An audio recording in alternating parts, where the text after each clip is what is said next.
So, Wayne, this is not the first time we've been through this. If that's Is this the old man question? This is the old the man old in man the at room. the table question. Yeah, go. We'll for call it silver hair question, there you go. or wisdom. But tell me a little bit, because you and I have been in the industry for quite a while in this IoT space, but we've been in other industries prior to this. This is not our first time we've lived through a sunset. Why is this one different? This one is different because it has an absolute date attached to it. So, and Chris, you're absolutely right.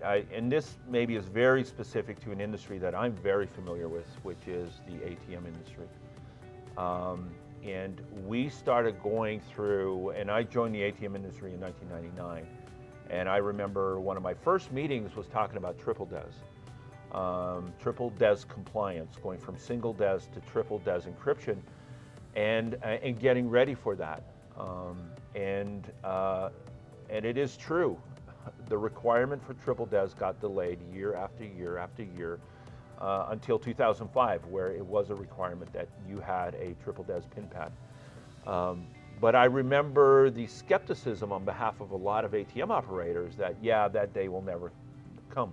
True, it took some years, but it did come. And then we had ADA, and really, making your ATM compliant for the Americans with Disabilities Act, and that date date for compliance got delayed and delayed again and again. And then we had EMV compliance, and again, the same kind of story. Why is this different? It's starting to sound a little bit about the little boy that cried wolf a few too many times. I agree.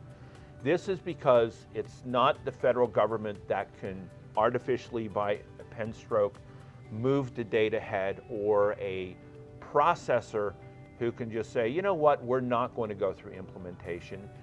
These are national carriers, Verizon, AT&T, Sprint, and T-Mobile, who have spent and invested billions to get ready for 5G.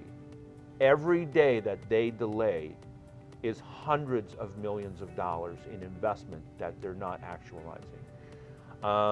And the reality is that the clock for them is ticking, so that those dates are pretty much sacrosanct. They are going to have those towers upgraded for the advent of 5G, and to do that means that 3G will go dark. That's right. The carriers they are well invested into this process.